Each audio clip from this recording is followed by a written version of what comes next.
ஓம் சாந்தி sister. குஷி குஷியா இருக்கீங்களா? நல்லா சந்தோஷமா இருக்கிறோங்க அண்ணா. ஓம் சாந்தி அண்ணா. சந்தோஷமா இருக்கீங்களா? இன்னைக்கு சந்தோஷமா இருக்கிறேன். உலகத்தையே சுத்தி பார்க்க போறோம் நம்ம. சூப்பர்ண்ணா. உங்களுக்கு எந்தெந்த இடம் எல்லாம் பார்த்ததுல ரொம்ப பிடிச்ச இடம்? பார்த்ததுல பிடிச்ச இடம்னா என்னைய ஹஸ்பண்ட் வந்து ஊட்டி கூட்டு போயிருக்காரு, கொடைக்கானல் கூட்டு போயிருக்கிறாரு, வேற துபாய் கூட்டு போயிருக்கிறாரு, வேற அடிக்கடி கோயிலுக்கு கூட்டு போவாரு. சரி, எந்த இடத்த மறுபடியும் பார்க்கணும்னு ஒரு ஆசை இருந்துகிட்டே இருக்கும், எத்தனை தடவை பார்த்தாலும் சலிக்காத ஒரு இடம்னா எது சொல்லுங்க? கோயில். எந்த கோயில் ஸ்பெசிபிக்கா? எங்க பக்கத்துல உள்ள சிவன் கோயில், முருகன் கோயில். ஓ, உங்க ஊர்ல இருக்கிற கோயில்ல திருப்தி அடைஞ்சிடுறீங்க, வெளியூர் வெளிநாடு எல்லாம் போக தேவையில்ல. அப்படின்னா திருவண்ணாமலை சிவன் கோயில் இல்ல அவர் என்னவே பஸ் ஏற்றி விட்டுருவாரு. சரி சரி. அவரால் வர முடியல, என்னை கூட்டிட்டு போக முடியல அப்படின்னா பஸ் ஏற்றி விட்டுருவாரு. திருவண்ணாமலை திரும்ப திரும்ப போகணும்னு தோணுது. ஆமா. இந்தியாவுக்குள்ள தமிழ்நாடு இல்லாம வேற எங்கேயாவது போயிருக்கீங்களா?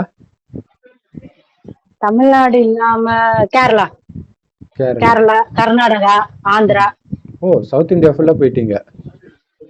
இல்ல 4 பிளேஸ் தான். சரி, இதுல உங்களுக்கு ரொம்ப பிடிச்சது? ஆந்திரா. ஆந்திரா பிடிச்சிருக்கு. கொஞ்சம் அழுக்காதான் இருக்குது, வெயிலாவும் இருந்துச்சு. இருந்தாலும் என்னவோ அங்க போகும்போது எனக்கு ஒரு தனியா ஒரு ஃபீல் வந்துச்சு. அப்படியா? எல்லாம் கேரளா தான் சொல்லுவாங்க. கேரளா வந்து கூலிங்கா இருக்கும். ஆந்திரா வெயில் கூலிங்கா இருக்கும். ஆந்திரா வெயில் கொளுத்தும். அங்க இருக்கிற ஜனங்களே கொஞ்சம் டிஃபரெண்டா தான் இருக்கிறாங்க. இருந்தா கூட என்னன்னு தெரியல, ஆந்திரா பிடிச்சிருக்கு. ரொம்ப பக்தி உள்ள. அப்படியா? மறுபடியும் போகணும்னு ஒரு ஆசை இருக்கு. கர்நாடகால. ஆந்திரா. ஓகே. உலகத்துல வேற ஏதாவது நாட்டுக்கு போகணும்னா எது உங்களுக்கு ஆசை? உலகத்துல போகணும் அப்படின்னா எனக்கு உலக லெவல் ஆசை இல்ல, ஆனா பாண்டிச்சேரியில ஆரோவில் பேக் போகணும்னு ஆசை. அங்க போகணும்னு ஆசை. அப்புறம் காசி போகணும்னு ஆசை. காசிக்கு நார்த் இந்தியா போனதே இல்லையா நீங்க? போனதில்ல. ஏன் காசிக்கு போகணும்னு ஆசை? தெரியல, ரீசெண்டா ஒரு ஆசை. இல்ல, அத வீடியோல பார்த்ததுனால வந்த ஆசையா? சிவன் மேல கொஞ்சம் பக்தி அதிகமான அப்புறம் வந்த ஆசை. ஓ, ஆனா அந்த இடத்த வீடியோ எல்லாம் பார்க்கல. இப்ப பாத்துருக்கேன். அந்த ஆசை வந்த பிறகு அங்க என்ன நடக்கு ஏது நடக்குன்னு பாத்துருக்கேன்.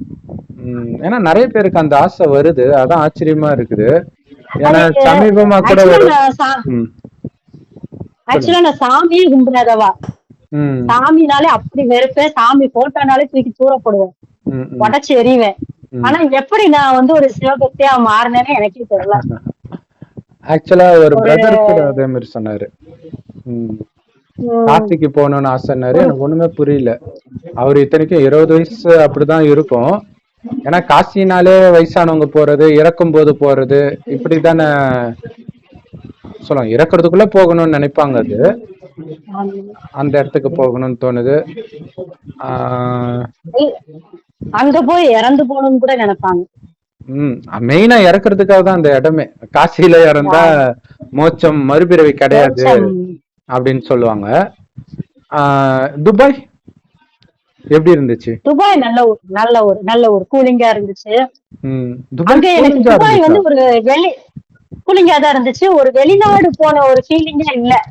ஏன்னு கேட்டீங்கன்னா அங்க எல்லா பக்கமும் தமிழ் தான் பேசுனாங்க. அப்படியா? ஆமா, நம்ம ஆட்கள் அங்கேயும் பிடிச்சிட்டாங்க. எல்லா ஹோட்டல்லையும் சர்வர் வந்து தமிழ் தான். ஓஹோ. டிரைவர் ஃபுல்லாவே தமிழ் பேசுறாங்க. ஓ, அப்ப நம்ம இன்டராக்ட் பண்றவங்க எல்லாம் தமிழ்காரங்களா இருந்தா நமக்கு எப்படி வித்தியாசம் தெரியாது இல்லையா? Super super. அப்படியே ஃபாரினர்ஸே வந்தா கூட நம்ம கூட நல்லா பழகுறாங்க. சோ துபாய் ரொம்ப நல்லா பழகுறாங்க. ம் ரொம்ப பிடிச்சிருக்கு. சோ தமிழ்நாடு பெஸ்டா, இந்தியா பெஸ்டா, துபாய் பெஸ்டா?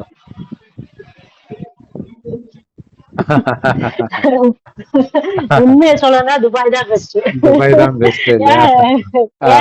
அது என்ன ரீசன் சொல்லிடுறேன். நம்ம ஊர்ல வந்து கொஞ்சம் கிளீனிங் கொஞ்சம் கம்மி, சுத்தம் கம்மி. எங்க பார்த்தாலும் குப்பை, எச்சி துப்புறது இந்த மாதிரி எல்லாம் இருக்குது. அங்க அந்த மாதிரி இல்ல, ரொம்ப கிளீனா இருக்கு. அதனால எனக்கு அந்த ஊர் ரொம்ப பிடிச்சிருக்கு. பில்டிங், எல்லா பில்டிங்கும் பெரிய பெரிய பில்டிங். பில்டிங்காக பிடிச்சிருக்குன்னு சொல்ல முடியாது, மெயின் எனக்கு சுத்தத்தினால பிடிச்சிருக்கு. சுத்தம், மக்களும் நல்லா இருக்காங்க, பாதுகாப்பும் ரொம்ப அதிகம் இல்ல அங்க. ஆமா, இங்கேயுமே எனக்கு இந்த குப்பை குளமா இருக்கும் போது அப்படியே ஒரு மாதிரி நம்மளே இறங்கி சுத்தம் பண்ணிடலாமான்னு தோன்ற அளவுக்கு ஒரு கோவம், வெறி எல்லாம் வரும். நம்மளால முடியாது. அப்ப நான் நினைப்பேன், ஏதாவது ஒரு போஸ்டிங் ஏதாவது வாங்கிட்டு கூட எல்லாம் கிளீன் பண்ணலாமா ஊரெல்லாம் அப்படின்னு நினைப்பேன். முடியாததை யோசிச்சுட்டு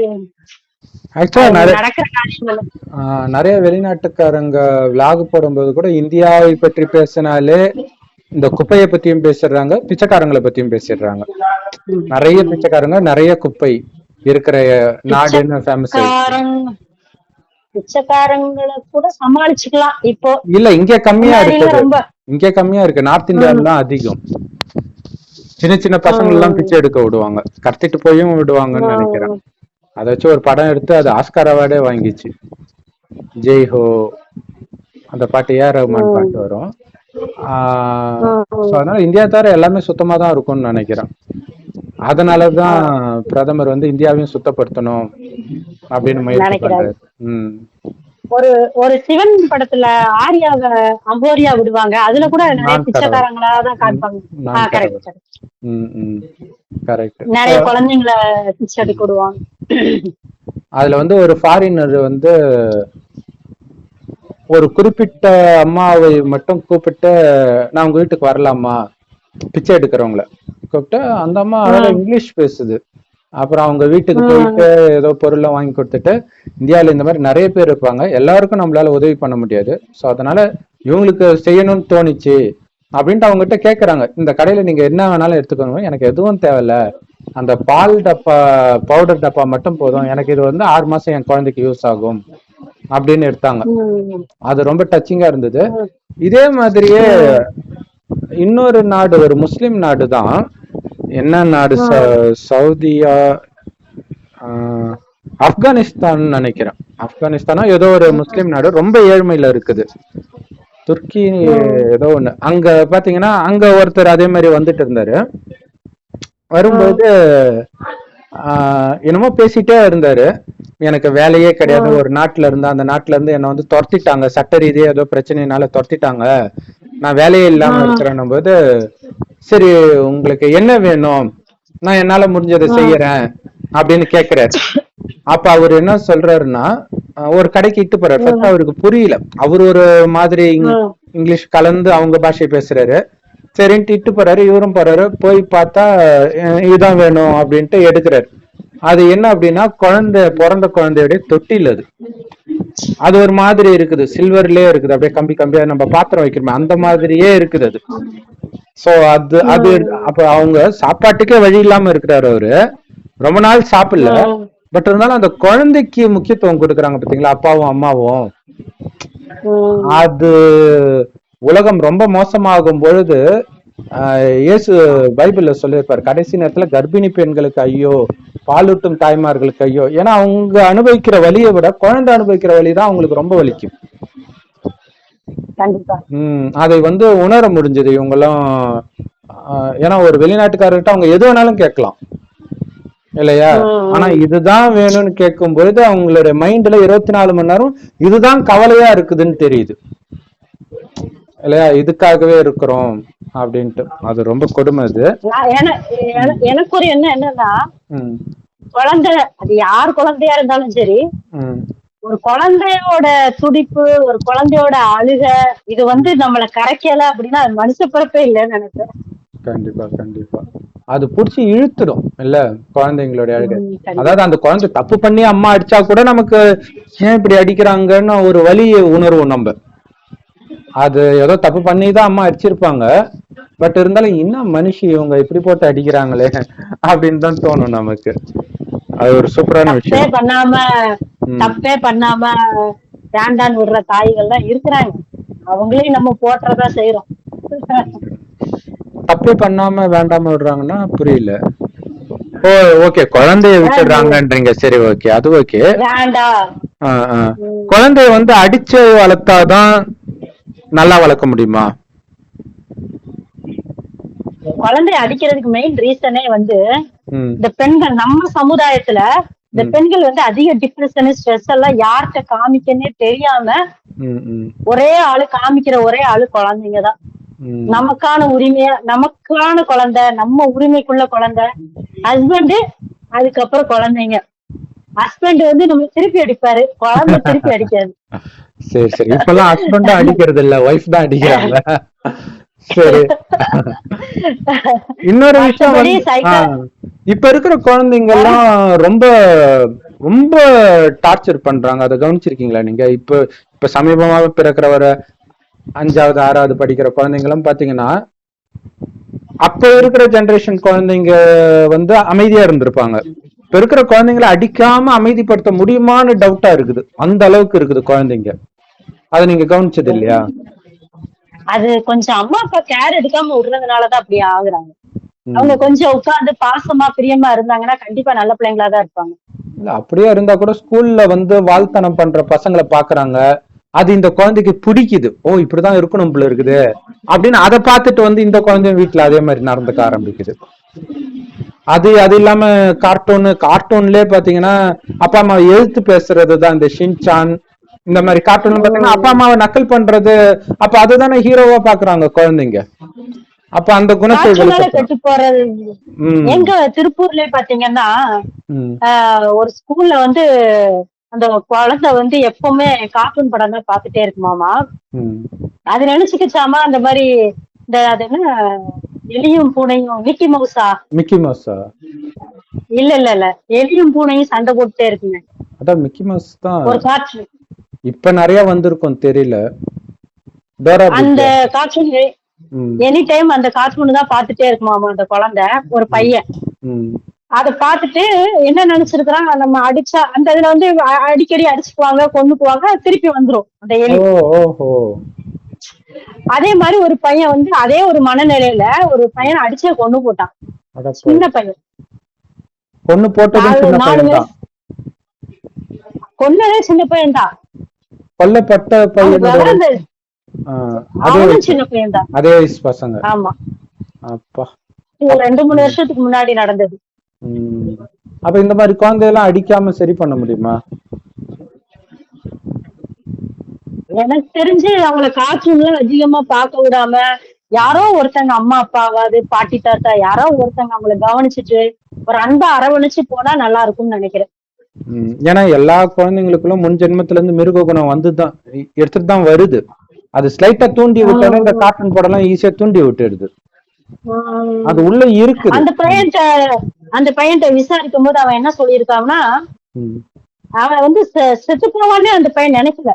ஓஹோ, அவன் தெரியாம தான் பண்ணிருக்கான். ஆமா, மறுபடியும்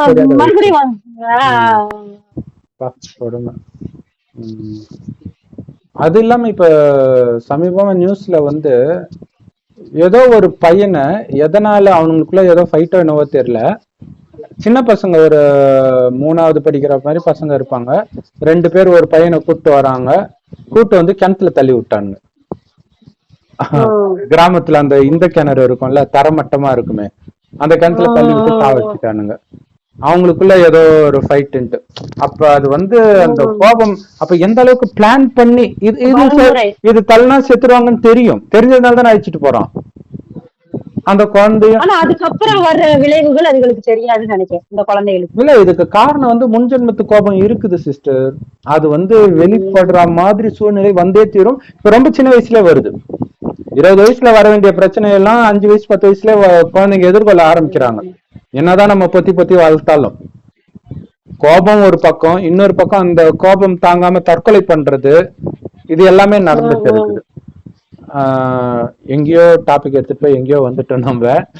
சரி, ஓகே. உலகத்துல பார்க்கக்கூடிய இடங்கள். அப்புறம் காசு இல்லாம வேற என்ன பார்க்கணும்னு ஆசைப்படுறீங்க? தஞ்சை பெரிய கோயில் போகணும். ஒரு தடவை போயிருக்கேன். ஓ, ஏன் அப்படின்னா இருக்கு தஞ்சை பெரிய கோயில்ல? இல்ல, எனக்கு என்னமோ கோவில் போகணும்னு தான் இப்பெல்லாம் ரொம்ப வர வர ஆசை. மதுரை மீனாட்சி கோயில் போயிருக்கீங்களா? போயிருக்கேன். அது மறுபடியும் பார்க்கணும்னு ஆசை இல்லையா? இருக்கு. எங்க ஊர் வந்து சங்கர கோயில் பெரிய கோயில், அங்கெல்லாம் போனோம்னா ஏதோ பூர்வ ஜென்மத்துக்கே போன மாதிரி ஒரு ஃபீல் வரும். அங்கதான் பிறந்திருப்போம், பக்கத்துலயே தானே திரும்ப பிறப்போம். மெயினா கோயிலுக்கு போகும்போது, ஏன்னா இப்ப நம்ம எந்த வீட்டுல பிறந்தோன்றது தெரியாது. மேபி அந்த வீட்டுக்கு போனா ஞாபகம் இருக்கும், அது பெரும்பாலும் இடிச்சிட்டு வேற வீடா கட்டியிருப்பாங்க, வேற ஒருத்தவங்க வருவாங்க. நான் கோயிலை பொறுத்த வரைக்கும் எந்த பாவனையோட போகணுமோ அதே பாவனையோட தான் மறுபடியும் போறோம். டக்குன்னு அது தூண்டப்படும். அது கரெக்டா. இன்னொரு இடம் வந்து உத்தரகோச மங்கை, சூப்பரா இருக்கும். அது என்ன, மதுரையிலயா? அது வந்து ஆக்சுவலா தூத்துக்குடியில ஒரு கல்யாணத்துக்கு போயிருந்தோம். அப்ப பக்கத்துல கூட்டிட்டு போனாங்க எங்க வீட்டுக்காரர். ஓஹோ, என்ன ஊருன்னு கரெக்டா தெரியல. அம்மன் கோயில் அது. சிவன் கோயில். சிவன் கோயில உத்தரகோச மங்கைன்னு பேர் வைக்கிறாங்க. ஆக்சுவலா உலகத்திலேயே முதல்ல உருவான சிவன் கோயில் உத்தரகோச மங்கை தான். அப்படியே சொல்றாங்க. சரி, ஆனா அது நம்ம ஆளுங்க அள்ளி விடுவாங்க. அது உண்மையில உலகத்துல கூகுள்ல பாக்கலாம். கூகுள்ல மனுஷங்க தானே ஏத்துறாங்க. ஆனா உண்மையிலே கட்டின கோயில் ஒண்ணு இருக்கு, அதை பற்றி நம்ம சொல்லுவோம் இன்னைக்கு. அந்த கோயில் இப்ப இல்ல. ராவணனால கட்டப்பட்ட கோயில் உத்தரகோச மங்கையா? அங்க ஒரு நடராஜர் சிலை இருக்குது. மரகதத்தால ஆன நடராஜர் சிலை அங்க இருக்குது. வருஷத்துல ஒரு தடவை அங்க அபிஷேகம் பண்ணுவாங்க. ஓஹோ, சரி சரி. சிவன் கோயில் அந்த கோயில், அந்த ஊர் மண்ணை மிதிச்சாலே மோட்சம்னு சொல்லுவாங்க. சிவன் கோயில் இருக்கிற இடம் பிடிக்குமா? விஷ்ணு கோயிலும் பிடிக்காதா? அது என்னன்னு தெரியல, சிவன் கோயில் தான் பிடிச்சிருக்கு. ஆக்சுவலா விஷ்ணு கோயில் தான் ரொம்ப பிரம்மாண்டமா இருக்கும், சௌரே பெருசா இருக்கும். திருப்பூர்ல வந்து திருப்பதின்னு ஒரு கோயில் இருக்கு. திருப்பதி ஒரு கோயில் இருக்குது. அங்க போனாலும் எனக்கு ரொம்ப பிடிக்கும். கரெக்ட் தான், அது எனக்குமே தோணும். விஷ்ணு கோயில் நல்ல பிரம்மாண்டமா தான் இருக்கும் சிவன் கோயில் மாதிரி. ஆனா சிவன் கோயிலுக்கு போனா அது ஏதோ ஒண்ணு புடிச்சு இழுக்கும். அது என்னன்னே தெரியும். இத்தனைக்கும் அது பழைய சிவன் கோயிலா கூட இருக்கும், பெருசா பராமரிக்காத கோயிலா கூட இருக்கும், இருந்தாலுமே அது புடிச்சு இழுக்கும். அது திருப்பூர்ல பாத்தீங்கன்னா இன்னொரு கோயில் இருக்குது.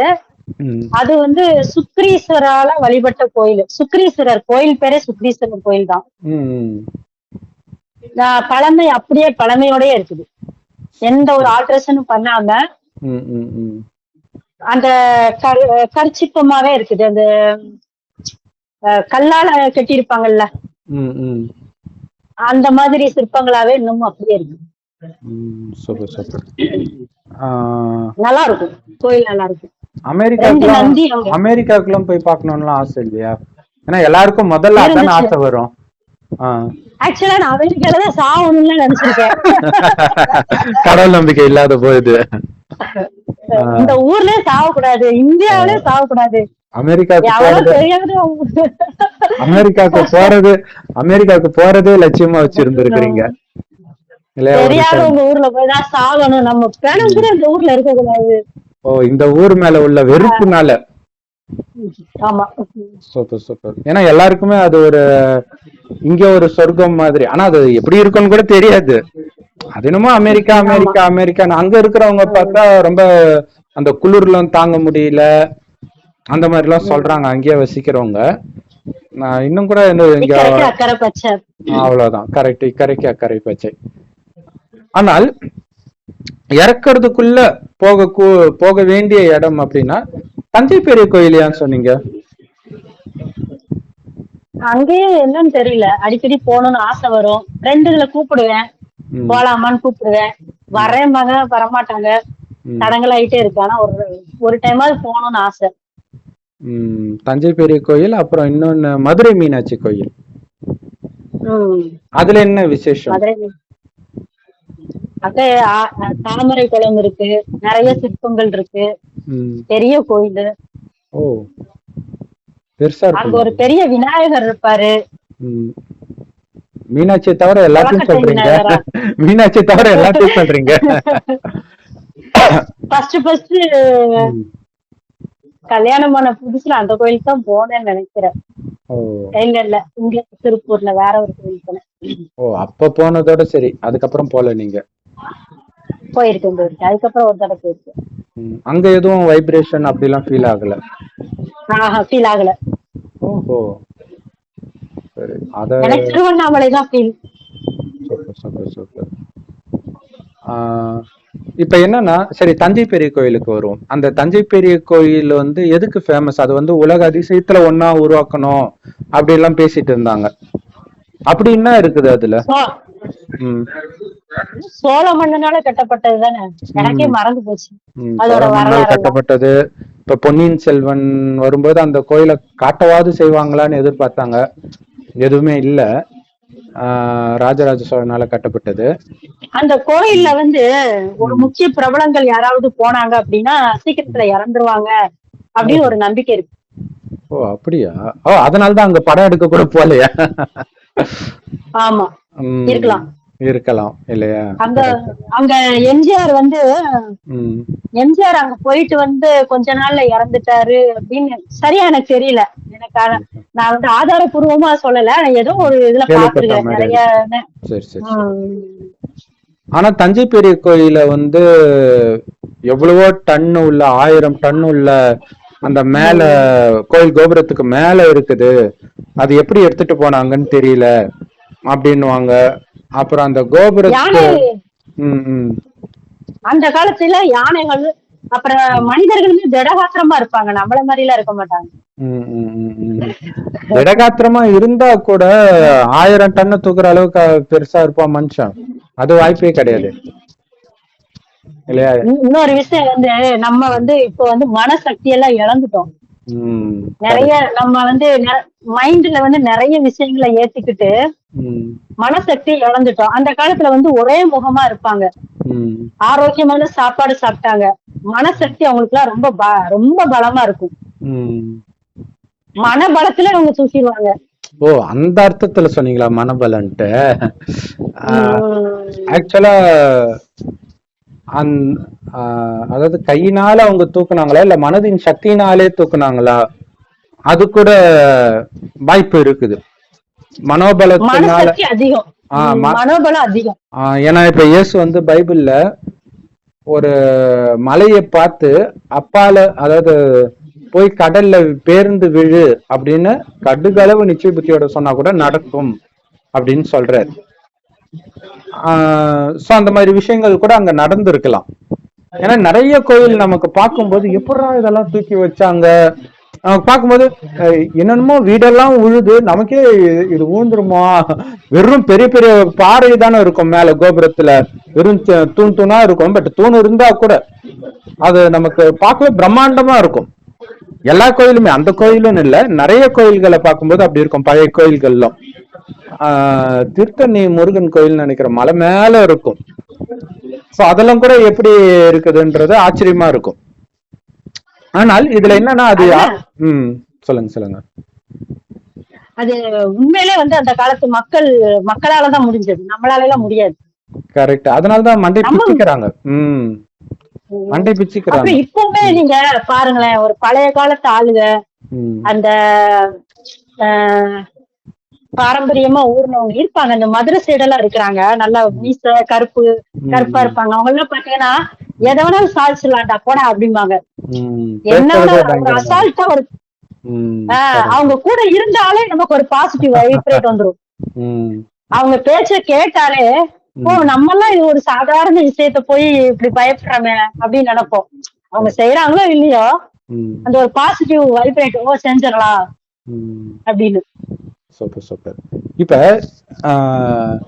நமக்கு வந்து இதை பார்க்கும் பொழுது இப்ப தஞ்சை பெரிய கோயிலே வச்சுக்கிறோம்னு வச்சுக்கோங்களேன், அது கட்டி 1000 வருஷம் ஆகுதுன்றாங்க. 1000 வருடத்துக்கு முன்னாடி கட்டின கோயில் வந்து கோயிலா இருக்கட்டும், அதுல அல்லது எந்த பில்டிங்கா வேணும்னாலும் இருக்கட்டும், தாஜ்மஹாலா இருக்கட்டும், எதுவா வேணாலும் இருக்கட்டும், ஒரு விதத்துல பாத்தீங்கன்னா அது வந்து இப்ப ஒரு மனிதன் 1000 வருடத்துக்கு முன்னாடி இருந்த மனிதனை நீங்க இப்ப பார்க்க போறீங்கன்னா பொணமா தான் போய் பார்ப்பீங்க. பொணா அல்லது அவனுடைய கல்லறை திட்டத்திட்ட அந்த மாதிரிதான் 1000 வருடத்துக்கு முன்னாடி கட்டப்பட்ட எதா இருந்தாலுமே. இல்ல தாஜ்மஹால் மட்டும் இல்ல, தாஜ்மஹால் உண்மையிலே அது கல்லறை தான், போய் பாக்குறாங்க. பட் ஆனா அது உயிரோட்டமான அந்த பொலிவு வந்து கட்டும்போதுதான் இருந்திருக்கும். இப்ப நம்ம பார்க்கிற தஞ்சை பெரிய கோயிலுக்கும் 1000 வருடம் முன்னாடி இருந்ததுக்கும் மிகப்பெரிய வித்தியாசம் இருந்திருக்கும் இல்லையா? மேபி தங்கம் வைடூர் எல்லாம் கூட இருந்திருக்கலாம், கொள்ளைச்சிட்டு கூட போயிருக்கலாம், நமக்கு தெரியாது. இப்ப பாக்குறது வெறும் கல்லுதான், அதை பார்த்தே நம்ம மெய் மறந்து இருக்கிறோம் இல்ல, அல்லது அப்படியே கூட விட்டு இருக்கலாம். ஆனா அப்பவே பார்த்து இருந்தா எப்படி இருக்கும்? ரொம்ப சந்தோஷமா தான் இருந்திருக்கும். அது பார்க்க முடியுமா? ஒரு பூரிப்பா அப்படி பார்க்க முடியுமா? கஷ்டம் தானே. அப்ப முடியுமா? கஷ்டப்பட்டா முடியுமா? புரியல. அப்படி கஷ்டப்பட்டாலாவது முடியுமான்னு ஒரு மனோபலம் இருந்துச்சு, ஒரு சிவபக்தி எல்லாம் இருந்துச்சு அப்படின்னா, நான் இப்ப நீங்க சொல்லவே நான் அதுக்கு அந்த கற்பனைக்கு போயிட்டேன். வைர வைடூரியமோட புதுசா இருந்தா எப்படி இருக்கும் அப்படின்னு சொல்லி அந்த கற்பனைக்கு போறேன். கேப்சர் பண்ணதுக்கு கொஞ்சம் டைம் வேணும். வரும், இன்னைக்கு கனவுல வரும், எதை நினைச்சு பேசுறோமோ அதான வரும். ஆனால் உண்மையிலே வந்து தஞ்சை பெரிய கோயில்லாம் ஒண்ணுமே கிடையாது. அந்த மாதிரி கோயில்கள்லாம் இருந்திருக்குது, அதெல்லாம் தரமட்டமா அழிச்சிட்டாங்க. முகலாய மன்னர்கள்லாம் வரும்போது அழிச்சிட்டாங்க. நிறைய இருந்திருக்குது வடநாட்டுல. இங்க வந்து கண்டுக்கல அவங்க, இங்க எதுவும் நகையெல்லாம் இருக்காதுன்ட்டு வரலப்புல இருக்கு. ஆனா பத்மநாப சுவாமி கோயில் கேரளால டன்னு கணக்குல நகை இருக்குது இல்ல, இப்ப அந்த சுரங்கத்துல கண்டு இருக்குது. அந்த மாதிரி கூட காந்தனூர் போயிட்டு வந்தேன் சொன்னல. இப்ப காந்தனூர் போயிட்டு வந்திருந்தேன். இப்பதான் ஃபர்ஸ்ட் டைமா போனேன். அங்க வந்து மலை மேல, நல்ல பெரிய மலை தான், மலை மேல முருகன் கோயில் இருந்திருக்கு. அது தரமட்டமா அழிஞ்சிருச்சு. அந்த இடத்துக்கு நான் போனேன்.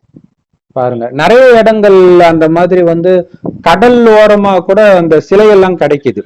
அப்ப நிறைய இது வந்து அழிஞ்சு இருக்குது, உடைச்சு போட்டாங்களா அல்லது இயற்கை சீற்றத்துல போச்சா தெரியாது நமக்கு. அந்த மாதிரி நிறைய போய் இருக்குது. குறிப்பா வடநாட்டுல அந்த மாதிரி நிறைய கோயில். இப்ப நமக்கு தெரிஞ்சு இப்ப ராமர் கோயில் கட்டினாங்க இல்லையா, அது ஏற்கனவே இடிச்ச இடத்துலதான் கட்டியிருக்காங்க. இடிச்சு அதுக்கு மேல மசூதியை கட்டி இப்ப மறுபடியும் அதையும் இடிச்சு இதை கட்டி இருக்கிறாங்க.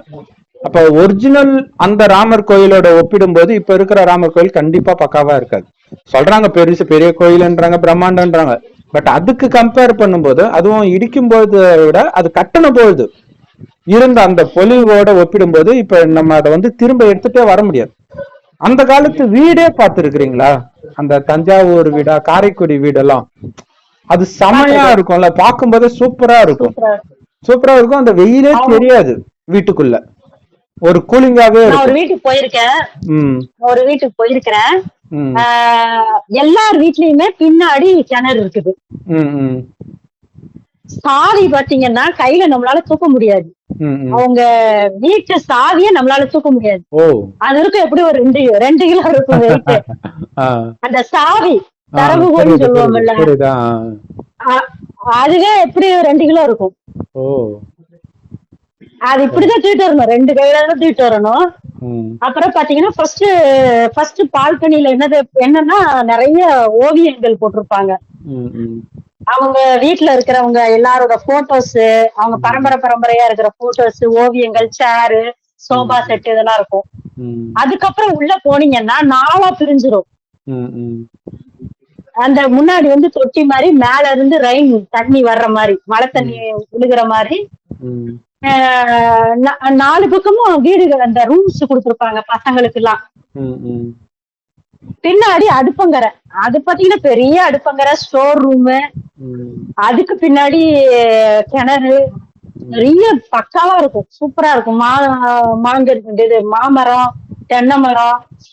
அதுக்கு கம்பேர் பண்ணும்போது இப்ப இருக்கிற மாளிகையெல்லாம் ஒரு பெரிய இதா சொல்லவே முடியாது போல இருக்கு இல்ல. அது ஒரு இயற்கையோட ஒன்றி இருக்கும். அதே மாதிரி பாத்தீங்கன்னா நடுவுல வந்து அந்த வீட்டுக்கு நடுவுல சூரிய ஒளி படுற மாதிரி இருக்கும். அது ஒரு ஓடு மாதிரி இருக்கும், நடுவுல அந்த கம்பியிலேயே வச்சிருப்பாங்க. அது சுத்தி இப்போ ஒரு 4 பசங்க இருக்கிறாங்கன்னா 4 பசங்களுக்கும் அந்த வீடு இருக்கும். 4 பேரும் ஒன்னா இப்படி வர மாதிரி இருக்கும். அவங்கள மாதிரி சாப்பாடு கூட யாராலையும் முடியாது. நாட்டுக்கோட்டை செட்டியாரு நினைக்கிறவங்க. சூப்பரா இருக்கும். தலைவாழை இலை போட்டு எல்லாமே ஒவ்வொரு ஸ்பூன் தான் வைப்பாங்க. அதே நம்மளால சாப்பிட முடியாது, அத்தனை வகை போடுவாங்க. கொலக்கட்டைன்னா அதுல ஒரு 5-6 வகை இருக்கும். தோசைன்னா அதுல ஒரு 10 வகை இருக்கும். இட்லியில 10 வகை இருக்கும். நம்மளால சாப்பிடவே முடியாது. அந்த காலத்துல எல்லாமே அப்படித்தான் இருந்துச்சு. ஆக்சுவலா ஜென்ரலா வீட்டிலேயே 4 ஐட்டம் செய்வாங்க இல்லையா, ரசம், காரக்குழம்பு, சாம்பார், இன்னும் கூட என்னென்னமோ செய்வாங்க. இப்ப எல்லாம் குறைஞ்சு போச்சு. அது வந்து ஒவ்வொரு வேலைக்கும் வெரைட்டி. இப்ப ஒரு வேலைக்கு செஞ்சு 3 வேலை சாப்பிடு. அதுவும் வெளிநாட்டுல எல்லாம் ஒரு வாரத்துக்கும், ஒரு வாரம் ஒரு மாசத்துக்கு எல்லாம் பண்ணிக்குவாங்க. அவங்க எங்க சமைக்கிறாங்க, பிரெட் சுட்டு சாப்பிடுறாங்க. நம்ம ஆளுங்க போறாங்க இல்லையா, அவங்க வந்து குழம்பு செஞ்சு குட்டி குட்டி டப்பால போட்டு மூடி வச்சிடுவாங்களாம். அப்பப்ப எடுத்து ஹீட் பண்ணி சாப்பிட்டுக்குவாங்களாம். மாசத்துக்கு மொத்தமா சேர்த்து சமைச்சிடுவாங்க. ஏன்னா அந்த அளவுக்கு டைமும் இருக்காதான். அந்த வத்த குழம்பு மாதிரி ஃபாரின் பொண்ணு இந்திய பையனை கல்யாணம் பண்ணிருக்குது. நம்ம ஈரோட பொள்ளாச்சி இந்த பக்கம் தான் எங்கேயோ கல்யாணம் பண்ணிருக்குது. வந்து அது பிரெட் தான் சாப்பிடும் போல இருக்கு. காலையில பிரெட்டும் ஒரு தக்காளி பழமும் வெள்ளரிக்காவும் வச்சு சாப்பிடும் போல இருக்கு. இங்க என்னடா அது வந்து சொல்லுது, இங்க என்னடா இட்லி வச்சு சட்னி வச்சு சாம்பார் வச்சு அது பாத்திரம் கழுவி பார்த்தாலே பயமா இருக்கு. கரெக்ட். அது மட்டும் இல்லாம அதாவது உலகம் ஃபுல்லா சுத்தி பார்க்கணும். என் ஃப்ரெண்டு கூட சொல்லுவான், காலேஜ் படிக்கும் போது உங்களுடைய லட்சியம் என்னன்னு ஒவ்வொருத்தரா கேட்கும்போது உலகம் ஃபுல்லா சுத்தணும் அப்படின்னா, நான் கூட இது நல்லா இருக்குது அப்படின்னு நினைச்சேன். இப்பவும் அந்த மாதிரி சுத்துற வேலை தான் அவன் பண்ணிட்டு இருக்கிறான். அப்ப நான் கேட்டேன், இப்பவும் உன்னுடைய லட்சியம் அதுதானே? ஆமா கண்டிப்பா. ஏன்னா நம்ம எல்லா விதமான மக்கள் கிட்டயும் பேசலாம், எல்லா விதமான உணவுகளும் சாப்பிடலாம் அப்படின்னு சொன்னான். அவன் ஆந்திரா பையன். ஆந்திரா உணவு மாதிரி அவங்களுக்கு வந்து ஆந்திரா உணவை தவிர எந்த உணவுமே பிடிக்காது. தமிழ்நாட்டுல வந்து இருக்கும்போது குழம்பெல்லாம் பார்த்துட்டு, என்னடா குழம்பு இது, ஊறுகாய் எடுத்து, இதெல்லாம் ஒரு ஊறுகாவோட, மிளகாவை எடுத்துட்டு மிளகாவை எடுத்துட்டு வந்து அவனுங்க ஊறுகாய் போட்டானுங்க. சமட்ட கண்ணுல தண்ணி வரும். அவங்க காட்டமா சாப்பிடுவாங்க. அதுதான் சொல்றான் அவன் வந்து. அப்ப இத சொல்லும் போது அவன் சொல்றான், ஆமா மச்சி, அங்க நான் என்னமோ ஒரு நாட்டுக்கு போயிருந்தான், என் நாக்கு செத்தே போயிடுச்சு, எப்படா ஆந்திரா சாப்பாடு சாப்பிடணும்னு இருந்துச்சு. அப்புறம் என்ன ஆசை உனக்கு அங்க போய் சுத்தி பார்க்கணும்ட்டு? இப்ப எதுக்குன்னே தெரியாம போயிட்டு இருக்கிறாங்க. இது மாதிரி போய் நிறைய பேர் பிரச்சனையில எல்லாம் வேற மாட்டிக்கிறாங்க. அப்படியே போனா கூட நம்ம ஏற்கனவே சொன்ன மாதிரி 1000 வருஷம் முன்னாடி கட்டின கோயில் மாதிரி தான் இன்னைக்கு உலகம் ஃபுல்லாவே ஆயிருக்கு. எல்லா இடத்துலயும் கொரோனா வருது, எல்லா இடத்துலயும் நிலநடுக்கம் வருது. நம்ம போற நேரம் அங்க போய் சிக்கணும். எத்தனை பேர் வந்து இந்த யூடியூப் பிளாகர் எல்லாம் போய் திடீர்னு கொரோனா வந்து லாக்டவுன் போட்டாங்கல்ல, டக்கு டக்குன்னு மாற்றினாங்க. அது எப்ப வேணாலும் நடக்கும். எல்லாமே நரகம் தான், எங்க போனாலும் நரகம் தான் இல்ல, எங்க போனாலும் ஏதோ ஒரு பிரச்சனை தான் இருக்குது. ஆனால் இது எல்லாமே வந்து நல்லா இருந்திருக்கும் ஒரு காலத்துல. ஆனா இப்ப அப்படி கிடையாது. நம்ம சின்ன வயசுல இந்த ஏரி, குளம், ஆறு இதெல்லாம் பார்த்திருந்தா அந்த இடத்த இப்ப போய் பாத்தீங்கன்னா அதுக்கும் இதுக்கும் பெரிய வித்தியாசம் இருக்கும். அப்ப இருந்த அந்த சந்தோஷம், அந்த அழகு அதெல்லாம் இருக்கவே இருக்காது இப்ப. நான் அந்த மாதிரி ஒரு ஊர்ல எங்க வீட்டுக்கு சைட்ல ஆறு போகும். ஆத்துல தண்ணி அதிகமா வரும்போது எங்க வீட்டு பின்னாடி எல்லாம் வரும், ஜாலியா இருக்கும். அப்படியே நான் எங்களுடைய பாஸ்ட் டைமே பாத்தீங்கன்னா அப்படியே 4-5 பசங்க போய் அந்த ஆத்து தண்ணி எல்லாம் போனதுக்கு அப்புறம் தண்ணி அங்கங்க தேங்கி நிக்கும், அதுக்குள்ள எல்லாம் மீன் இருக்கும். அதை பார்த்து அப்படியே மயங்கி கிடப்போம். போற வழியெல்லாம் ஈச்ச மரம் இருக்கும், அது மேல எல்லாம் ஏறி ஈச்சம்பழத்தை பறிச்சு சாப்பிட்டுட்டு இருப்போம். இப்ப அந்த இடம் போய் பார்த்தோன்னா அந்த ஆத்துக்கு நடுவுல ஸ்கூலை கட்டி இருக்கிறாங்க. இப்ப அந்த மாதிரி இடத்த குழந்தைங்களுக்கு நம்மளால காட்டக்கூட முடியாது இப்ப இருக்கிற குழந்தைங்களுக்கு. அப்ப ஒரு 30-40 வருஷத்துல ரீசெண்டா எங்க ஊருக்கு போயிட்டு வரையில காமிச்சிட்டு வந்தேன். எப்படி சொல்லிட்டு இருந்தேன்னா, இங்க ஒரு குளம் இருந்துச்சுடி, இங்க நாங்க ஞாயிற்றுக்கிழமை எல்லாம் வந்து மீன் பிடிப்போம், மீன் பிடிக்கிறது வந்து பாக்குறது கூட வருவோம் நாங்க. அதெல்லாம் சொல்லிட்டு வந்தேன். ஆனா அது இருக்கு, இந்த இடத்துலதான் இருந்துச்சுன்னு சொன்னேன். ஆனா அந்த இடத்துல ஒண்ணுமே இல்ல, புல் பூண்டு கூட இல்ல. எப்படி ஆயிடுச்சு பாருங்க, அந்த ஒரு ஜெனரேஷன்ல உலகம் எப்படி மாறுது பாருங்க. அப்ப நம்ம அனுபவிச்ச சந்தோஷத்தை நம்ம குழந்தைங்க கண்டிப்பா அனுபவிக்க முடியாது. என்னதான் இன்டர்நெட் வந்தாலும் பெரிய ஹைஃபை மாதிரி தெரியும், அது அது நிஜத்துல பாக்குறதுக்கு ஈடாகுமா? கரெக்ட். அத ஒரிஜினல்ல வந்து எடுத்துட்டு வர முடியாது, அங்க இருக்கிற ஃபீல் வேற. அத வந்து படமே எடுத்தா கூட அந்த ஃபீலை வர வைக்கிறதுக்கு மியூசிக் போடணும், பாட்டு போடணும், இவ்வளவும் இருந்தா ஏதோ ஸ்லைட்டா இருக்கிற மாதிரி இருக்கும். அப்ப குழந்தைகள் வந்து இழந்துட்டாங்க, எல்லாத்தையுமே இழக்கிறோம் ஒரே ஜென்மத்திலே. அப்ப திட்ட பார்த்தா நம்ம பார்த்த இடத்துடைய பணத்தை தான் குழந்தைங்களுக்கு காட்டுறோம் இல்ல. அது செத்து போன இடம் அங்க இருந்துச்சு, பசுமையா இருந்துச்சு, ஆனா இப்ப இல்ல. ஏரி இருந்தது, எல்லாம் தூர் வாரி இத பண்ணி அது ஒரு மாதிரி மோசமா ஆயிடுச்சு. நான் சின்ன வயசுல எனக்கு ரொம்ப பிடிச்ச இடம் ஆவுனா ஏரிக்கு போயிடுவோம், ஜாலியா தண்ணி இது வரைக்கும் இருக்கும், எல்லாரும் குளிச்சுட்டு இருப்பாங்க, துணி துவைப்பாங்க, அங்கேயே நீச்சல் கத்துக்கிட்டு இருக்கலாம். ஆனா அப்ப கத்துக்கல, ஏன்னா அது ரொம்ப ரொம்ப ஆழத்துக்கு இருக்கும் தண்ணி. மேல தண்டவாளம் போகும், அந்த தண்டவாளத்துல நடந்து போக போக நிறைய நீரோடை வரும். இப்பெல்லாம் அது இருக்குமான்றதே டவுட் தான், ஏன்னா அந்த ஏரி போனா ஏரி காலி, எதுவுமே இல்ல. இதே மாதிரிதான் கோயிலுமே நம்ம வந்து திட்ட பார்த்தா பணத்தை தான் பார்த்துட்டு இருக்கிறோம். ஒரிஜினல் அந்த பொலிவுலாம் எங்கேயுமே கிடையாது. ஆக்சுவலா ஒரு இப்ப நீங்க சொன்னீங்களா சிவன் கோயிலுக்கு போனா ஒரு வைப்ரேஷன், அந்த வைப்ரேஷன் தஞ்சை பெரிய கோயிலுக்கு போனா இருக்காது.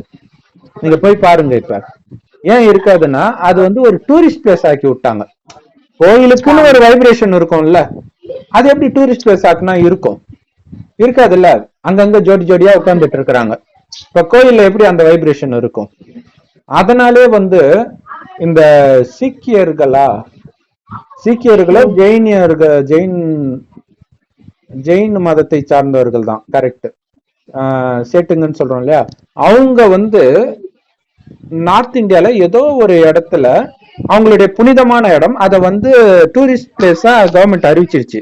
அதை எதிர்த்து பெரிய போராட்டம் பண்ணாங்க. எங்க புனிதமான இடத்த நீங்க எப்படி இப்படி ஆக்கலாம், பார்த்தா பீர் பாட்டில் இருக்குது, நாங்க எவ்வளவு புனிதமா நினைக்கிறோம் இந்த இடத்துன்ட்டு பயங்கரமா போராட்டம் நடத்துனாங்க. இங்க யாராவது அப்படி பண்றாங்களா?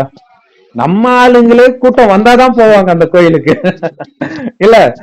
ஊர்லயே நல்ல கோயில் இருக்கும், அதை விட்டுருவாங்க. இந்த மாதிரி கூட்டம் எல்லாம் வருதா, உடனே அங்க போயிடுறோம் நம்ம. ஆனா இதே கோயில் இன்னைக்கு ஃபேமஸா இருக்குதுன்னா ஒரு காலத்துல அது கண்டிப்பா செம சூப்பரா இருந்திருக்கும், அதுல டவுட் கிடையாது. தஞ்சை பெரிய கோயிலா இருக்கட்டும், தஞ்சை பெரிய கோயில பாத்தீங்கன்னா சுத்தி செமையா நிறைய லிங்கம் இருக்கும், நல்லா இருக்கும். நந்தி அவ்வளவு பெருசா இருக்கும். அதே மாதிரி இன்னொரு ஊர்ல ஏதோ ஜெராக்ஸ் அடிச்சு கட்டின மாதிரியே ஒரு ஊர்ல கட்டி இருப்பாங்க. அது பேரு சோழ, எனக்கு பேரு ஞாபகம் இல்ல, காட்டு மன்னார் கோயில் பக்கத்துல இருக்கும் அந்த ஊரு, நல்ல பேரு. இதே மாதிரி ராஜபாளையம் திருநெல்வேலி பக்கம்ல இல்ல இருக்குது. இது வந்து சிதம்பரம் பக்கம், ஒரு சேத்தியத்தோப்பு அந்த சைடு வரும் அது. அப்படியே அதே மாதிரியே நந்தி இருக்கும், கொஞ்சம் சின்னதா இருக்கும். இது தஞ்சாவூர் கம்பேர் பண்ணும்போது கொஞ்சம் சின்னதா இருக்கும். லிங்கமும் அதே மாதிரி பெருசா இருக்கும். ராஜேந்திரன் சம்திங் அந்த கோயிலை வச்சே பேர் வரும், மறந்து போச்சு. அப்ப இதெல்லாம் வந்து, ஆனா அந்த கோயிலுக்கு போனாலே பாத்தீங்கன்னா தெரியும் அங்க ஒரு பெரிய சேதம் நடந்திருக்குன்னு நமக்கு தெரியும்.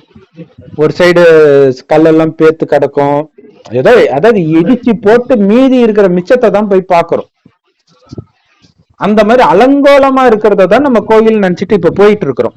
அது அலங்காரமா இருந்ததை நம்ம பார்க்கல, இப்ப பார்க்கவும் முடியாது. கனவுல ஏதோ வந்தா உண்டு இல்லையா, அதுவும் நிஜத்துல அது ஓகே, கனவுல வந்தா ஓரளவுக்கு நல்லா இருக்கும். ஆனால் உயிரோட்டமா அதை பார்க்கணும், அதுதான் முக்கியமான விஷயம். உயிரோட்டமா இப்ப பாக்குறதுக்கு உருப்படியான இடம் ஏதாவது இருக்கா உலகத்துல? எதுவுமே கிடையாது இல்லையா. ஒரு நீங்க அந்த வீடியோ பார்த்திருப்பீங்களா என்னன்னு தெரியல, யூடியூப்ல இருக்கும். ஒரு நீர்வீழ்ச்சி வர்ற இடம் மேல மேல இருந்து தானே அந்த நீர்வீழ்ச்சி வரும். அப்ப நீர்வீழ்ச்சி இல்ல. நிறைய பேர் அங்க போறாங்க. போயிட்டு இருக்கும்போது திடீர்னு தண்ணி வருது எங்க இருந்தோ. எது நீர்வீழ்ச்சி இப்ப மலை மேல இருந்து கொட்டதுன்னா இந்த இடத்துல கிராஸ் பண்றாங்க. நீர்வீழ்ச்சி அது செம ஃபோர்ஸ்ல வரும் இல்ல. ஃபர்ஸ்ட் கொஞ்சம் ஸ்லோவா இருக்கிற மாதிரி இருக்கும், டக்குன்னு பிக்கப் ஆயிடும்.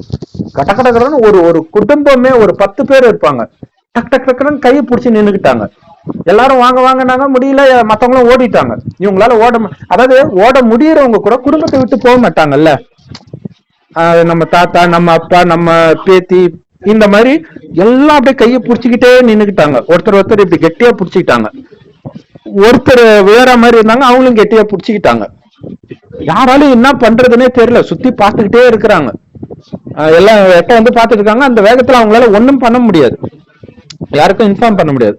அப்ப அந்த ஒரு பொண்ணு வேற மாதிரி இருந்ததை இழுத்து பிடிச்சாரு இல்லையா, அவரு வழிக்கு வந்தார் ஃபர்ஸ்ட். அப்படியே ஒட்டுமொத்த குடும்பம் வழிக்கிட்டு போய் அப்படியே பொத்துன்னு அந்த விவரதெல்லாம் எடுக்கிறாங்க. எங்க போய் மாட்டினாங்க, என்னாச்சுன்னே தெரியல. ஒரு குடும்பமே காலி ஆயிடுச்சு. இதுதான் கலியுக. இந்த கலியுகத்துல எதை தேடி போனாங்க?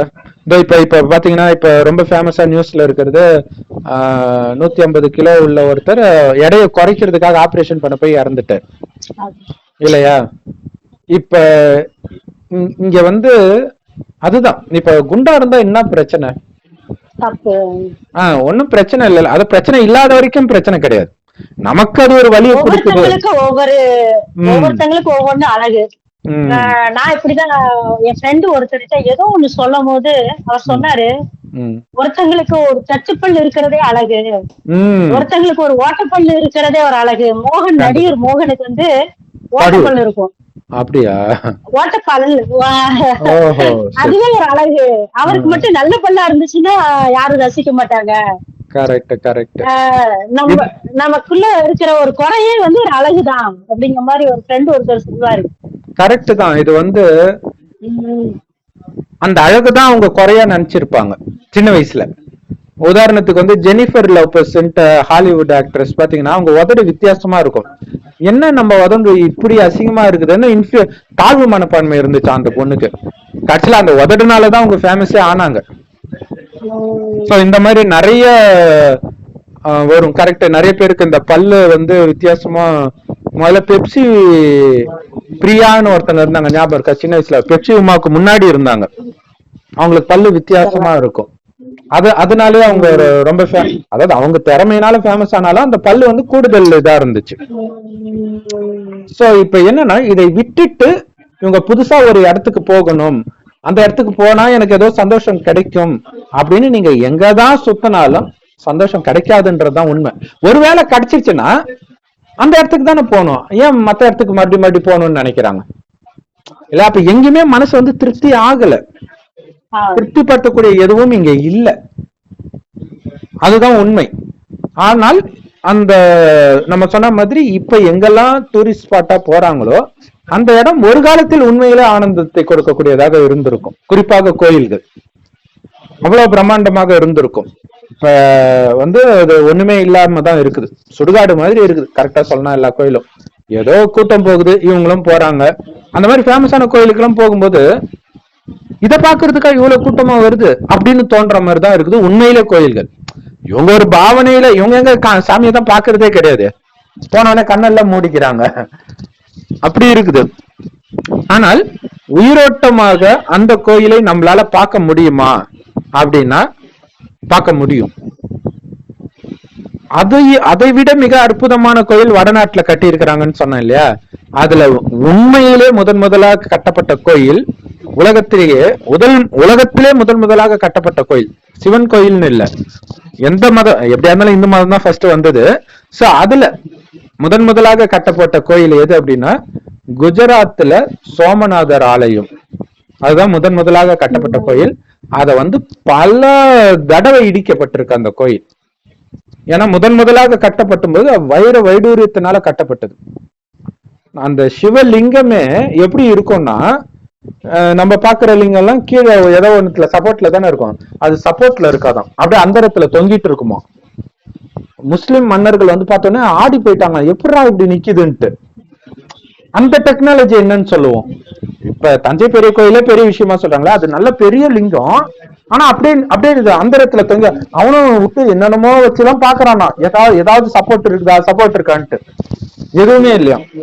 அந்த மாதிரி எல்லாம் இருந்திருக்குது. அதெல்லாம் இருக்கிற இடம் தெரியாம அழிச்சு திரும்ப கட்டி இப்பயும் சோமநாதர் ஆலயம் இருக்குது. ஆனா ஒரிஜினலோட கம்பேர் பண்ணும்போது அந்த இடத்துல இருந்துச்சுன்னு ஒரு நினைவா இங்க வச்சுக்கலாம், அவ்வளவுதான். இப்பவும் அது நல்லாதான் இருக்குது. பட் ஒரிஜினலுக்கு அது ஒப்பிட முடியாது. அந்த ஒரிஜினல் கோயில் எப்படி இருந்திருக்கும் யோசிச்சு பாருங்க இல்லையா. அப்படி மெயினா அங்கெல்லாம் தங்க வைர வைடூரியத்தினால கட்டினதுனாலதான் அவங்க கொள்ளடிக்க வந்தாங்க. இங்க எல்லாம் கல்லால கட்டினதுனால இங்க வந்து என்னத்த பண்ண போறான், கல்ல பேத்துக்கு போய் என்ன பண்ண போறான். அதனாலதான் இங்க வர்றது இல்லை அவங்க. அதையும் மீறி பத்மநாபன் சுவாமி கோயில்ல ஒருவேளை வடநாட்டுல இருந்து எடுத்தாந்து கூட வச்சிருக்கலாம், நமக்கு தெரியாது இல்ல. இங்கதான் வர்றது இல்லைன்னு கூட எடுத்தாந்து வச்சிருக்கலாம் இல்லையா. அப்ப அந்த சோமநாதர் ஆலயத்தை கட்டினவன், அந்த கோயில் அப்படி இருக்குதுன்னா அந்த கோயிலை கட்டினவனுடைய வீடு எப்படி இருக்கும், எவ்வளவு பெரிய பணக்காரனா இருந்திருப்பான். ஏன்னா இப்ப இருக்கிற மாதிரி இப்ப எல்லாம் கோயில் எப்படி கட்டுறாங்க, உண்டியில எடுத்துட்டு போயிட்டு நாங்க கோயில் கட்ட போறோம் இப்படி கேட்டுதானே கட்டுறாங்க. அப்பெல்லாம் கோயில் அப்படி கட்ட மாட்டாங்க. ஒரு ராஜா கட்டுறான்னா அவன் காசுலதான் கட்டுவான், மக்கள் கிட்ட எல்லாம் எதுவும் கேட்க மாட்டாங்க. அந்த அளவுக்கு பணக்காரனா இருப்பான் அவனே. அப்ப அவனுடைய வீடு எப்படி இருந்திருக்கும் அதை யோசிச்சு பார்த்தா எப்படி இருக்குது. அதை விட மிக முக்கியமானது அவன் எப்படி இருந்திருப்பான். இப்ப நீங்க சொன்னீங்களா அந்த காலத்துல திடகாத்திரமா இருந்திருப்பாங்கன்னு, திடகாத்திரமா இருந்தாங்களான்னு தெரியாது, ஆனா ரொம்ப அழகா இருந்திருப்பாங்கன்ற. கொஞ்சம் கொஞ்சமாக அழகும் குறைஞ்சுக்கிட்டே வரும். உதாரணத்துக்கு நம்ம வந்து அந்த எம்ஜிஆர் காலத்துல இருந்த நடிகைகளோட ஒப்பிடும்போது இப்ப இருக்கிறவங்களாம் அந்த படத்துல டான்சர்ல சைடு ரோல் நடிக்கிறது கூட தகுதி இல்லாதவர்கள் தான் இப்ப ஹீரோயினா இருக்கிறவங்க இல்லையா. அப்ப இருந்தவங்களும் சைடு ரோல் பண்ணவங்களும் அவ்வளவு அழகா இருப்பாங்க. சோ அது குறையறத நாம இப்பவே பாக்குறோம் இல்லையா. ஒரு நடிகையுடைய மகள் பாத்தீங்கன்னா அந்த நடிகைக்கு ஒப்பிடும் போது மகள் ஒண்ணுமே இருக்க மாட்டாங்க, அந்த நடிகருக்கு ஒப்பிடும் போது அவங்க மகன் இருக்க மாட்டாங்க. அப்படியே அடுத்தடுத்த ஜெனரேஷன் குறையறத பாக்குறோம் பாங்க.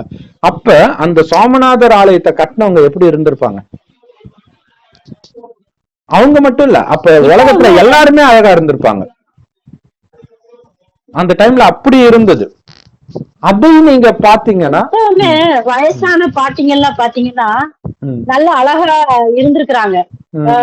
நிறைய பேரை பாத்திருக்கேன். அவங்களோட பேரன் பேச்சு எல்லாம் பாத்தீங்கன்னா ஒண்ணுமில்ல, எங்க தாத்தாவே பாத்தீங்கன்னா எம்ஜிஆரோட அழகா இருப்பாரு, சூப்பரா இருப்பாரு. எங்க அப்பா பத்த தாத்தா அவ்வளவு அழகா இருப்பாரு. ஆனா பேரன் பேச்சுல அவர் அளவுக்கு கொஞ்சம் கூட வர மாட்டோம். கரெக்ட். நானுமே அந்த மாதிரி பார்த்து இருக்கிறேன். பேரம்பேத்தி எல்லாம் எடுத்திருக்கிறாங்க. பட் அவங்கள பார்த்தாலே கையெழுத்துக்கு முன்னும் போல இருக்கும். அழகாவே இருப்பாங்க. வெறும் தெய்வீக இது மட்டும் கிடையாது, அழகாவே இருப்பாங்க. அப்புறம் நமக்கு அது தெரியுது, அந்த டிஃபரன்ஸ் தெரியுது, அந்த காலத்துல எப்படி இருந்தாங்க அப்படிங்கிறது. இன்னும் என்னன்னா அப்பெல்லாம் முடியெல்லாம் ஆண்களே இப்படி வச்சிருப்பாங்கல்ல, தியாகராஜ பாகவதர் ஸ்டைல்னே சொல்லுவாங்க. அப்ப எல்லாருமே அப்படி வச்சிருப்பாங்க, அது ஒரு ஃபேஷனாவே இருந்தது. இப்ப ஆண்களுக்கு மட்டும் இல்ல, பெண்களுக்கே முடி வளர மாட்டேங்குது இல்லையா. அப்படி ஆயிடுச்சு இப்ப. எங்க தாத்தா நல்ல தாடி வச்சிருப்பாரு, பெரிய தாடி வச்சிருப்பாரு. அவர்கிட்ட ஒரு கவர்ச்சி உண்டு, அது என்னன்னு எனக்கு சொல்ல தெரியல. நல்ல அழகா கலையா இருப்பாரு. ஆனா பசங்க, அவருக்கு 10 பசங்க, யாருமே அவருக்கு ஈக்குவலா அழகு கிடையாது. பேரம் பேசிங்க அதுவும் கூட கிடையாது. பாத்திருக்கீங்க நீங்க அவரை? பாத்திருக்கேன். என் குழந்தையில பிறந்த பிறந்தா இறந்தாரு. சரி. 2 குழந்தை பிறந்த பிறந்தா இறந்தாரு.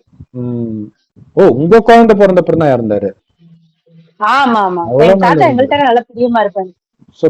75 சோ அதே மாதிரி ஆரோக்கியமாகவும் இருப்பாங்க அப்பெல்லாம்.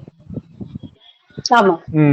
அப்ப என்னன்னா, இப்ப நீங்க ஒரு இடத்துக்கு நீங்க உலகத்துல நல்ல இடங்கள்லாம் சுத்தி பார்க்கணும்னு நினைத்தாலும் அந்த அளவு காசு எங்க இருக்கு யார்கிட்டயும் இல்லையா. காசு, பல பிரச்சனைகள், நிறைய நாடுகளுக்குள்ள போனோம்னா சில ஊசி எல்லாம் போட்டுட்டு போகணும், நிறைய விஷயங்கள் இருக்கு. அங்க போய் வேற மாட்டிக்க வேற செய்வாங்க. இன்னொரு விஷயம் என்னன்னா, எங்க போனாலும் மனிதர்களுடைய குணம் ஒரே மாதிரிதான் இருக்க போகுது, கொஞ்சம் முன்ன பின்ன இருக்கும், அவ்வளவுதான் இல்லையா. எல்லா இடத்துலயுமே மனிதனுக்குள்ள மிருக குணமும் இருக்கும். மேபி ஒரு சில நாடுகள கொஞ்சம் நல்லவங்க அதிகமா இருப்பாங்க, இங்கேயும் இருப்பாங்க, கம்மியா இருப்பாங்க, அவ்வளவுதான். மற்றபடி எல்லாரு கூடயுமா நம்மளால பழக முடியும் முதல்ல அப்படியே போனா கூட? இல்ல எல்லாரும் என்ன வேலை இல்லாமல இருக்கிறாங்க நம்ம கூட வந்து பேசிட்டு இருக்கிறதுக்கு? அப்ப எதுக்கு போறாங்கன்னே தெரியல. எல்லாரும் போற அதே டூரிஸ்ட் பிளேஸ்க்கு தான் போவாங்க, அங்க போனா யாரு கூடயும் பேசவும் முடியாது. பட் வேலை நிமித்தமா போனா அது சம்பந்தப்பட்டவங்க கூட பேசலாம், அது அவங்களுக்கு ஒரு சந்தோஷம் போய் பாக்குறதுல. ஆனால் அந்த டைம் இருக்குது பாத்தீங்களா, அந்த சோமநாதர் ஆலயம் கட்டண டைம், அப்ப அப்ப வந்து இந்தியாவை மாதிரி அழகு எந்த நாடும் கிடையாது. இப்பதான் இந்தியா எல்லாத்தையும் இழந்துருச்சு. அதனால இவன் போய் வேற இடத்த போய் பார்க்கணும்லாம் இவனுக்கு அவசியம் கிடையாது. சொர்க்க பூமியாக இருந்த பூமி அது, அதனால எதையும் பார்க்கணும்னு அவசியம் இல்லை. பட் ஆனா போயிருக்கலாம், அவன் சும்மா போயிருக்கலாம். போறதுக்கு அவன் உடம்பு தாங்கும். இப்ப இருக்கிறவங்களுடைய உடம்பு தாங்காது, வசதியும் கிடையாது. ஆனால் அதற்கும் முன்பு சோமநாதர் ஆலயத்திற்கும் முன்பு எப்படி இருந்ததுன்னா சொர்க்கமாகவே இருந்தது இந்த பூமி. அப்படின்னா சோமநாதர் ஆலயம் எப்ப கட்டி இருப்பாங்க? நம்ம வழக்கமா சொல்லுவோம் இல்லையா, இந்த 5000 வருட காலச்சக்கரத்துல முதல் பாதி சொர்க்கம், அடுத்த பாதி நரகம். நரகம் உருவாகி சில வருடங்களில் பக்தி ஸ்டார்ட் ஆகுது. அப்பதான் கோயிலே கட்டுறாங்க முதல்ல. அப்பதான் சோமநாதர் ஆலயம் கட்டப்படுது, உலகத்திலே முதல் கோயில். அதுக்கு முன்னாடி கோயில் எல்லாம் கிடையாது. ஏன் அதுக்கு முன்னாடி கோயில் கிடையாது தெரியுமா? எல்லாம் நம்மளே வந்து தெய்வீக தன்மையோட இருந்திருப்போம். தெய்வீக தன்மைன்றதை விட அதான் இப்ப நம்ம யாரெல்லாம் தெய்வமாக நினைக்கிறோமோ அவங்க எல்லாம் உயிரோட இருப்பாங்க. அப்ப ஒரு கல்லு சிலைய பாக்குறது அதிசயமா, அவங்களை உயிரோட்டமா பாக்குறது அதிசயமா?